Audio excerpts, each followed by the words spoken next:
Hi, welcome back. My name is Satu, and in this video I'm going to talk about argumentative writing. When you think about the word argument, what is it that first springs to mind? One definition of an argument is a heated and angry disagreement. Perhaps you know someone who is argumentative, and maybe you see this person as someone who enjoys confrontation and fails to see reason. But what does argument mean in an academic context?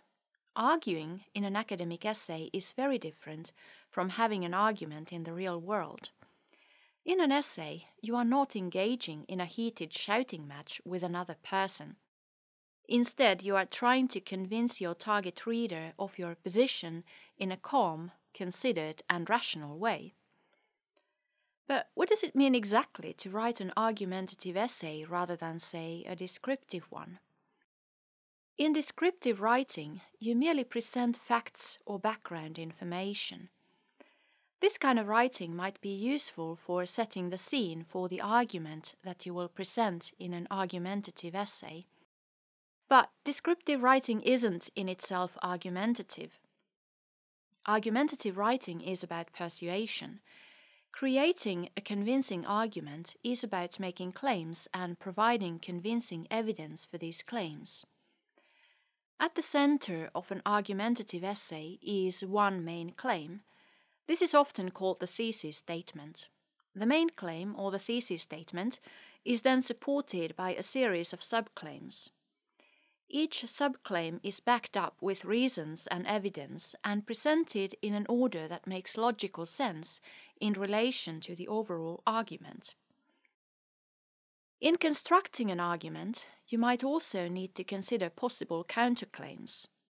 What objections might your specific target audience have to your main claim and to the various subclaims?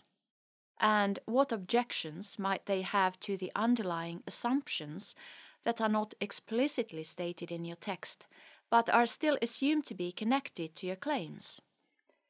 If you say, for example, that it is justified to ban smoking in all public areas because smoking causes lung cancer, the unstated assumption that is not explicitly stated in your text is that lung cancer is a bad thing.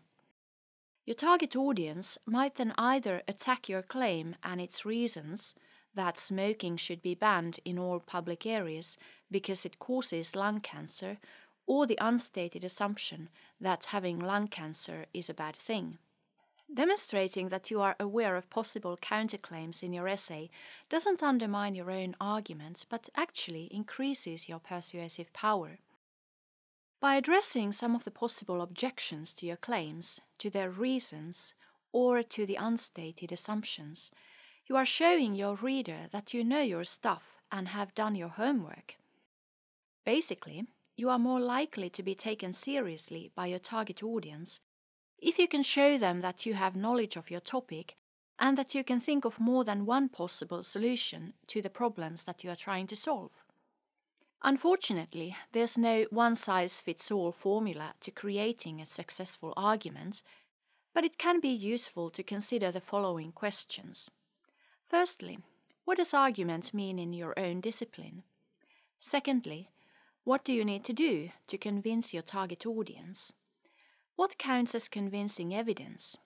In many fields, evidence means facts, examples, summaries of research articles, statistics, and so on. But what kinds of facts, examples, and other types of evidence do you need? And finally, how will you need to structure your argument to make it as clear and convincing as possible? And here's the final thing for you to ponder. Even if you're not writing a strictly argumentative text at this time, you will probably find yourself engaged in some sort of persuasion. Actually, most academic writing is argumentative in some sense of the word. As soon as a text leaves the world of facts and becomes concerned with selection, interpretation, and evaluation, it becomes argumentative. Even seemingly objective scientific writing has an argumentative element to it. If you're presenting the results of a scientific experiment, for instance, it's up to you, the author, to select and present your material in a way that tells the particular story you want to tell. This kind of writing has an argumentative dimension, since you're trying to persuade your reader about the validity of your claims. Language doesn't represent the world in an unbiased objectivity, but rather shapes how our reality is viewed.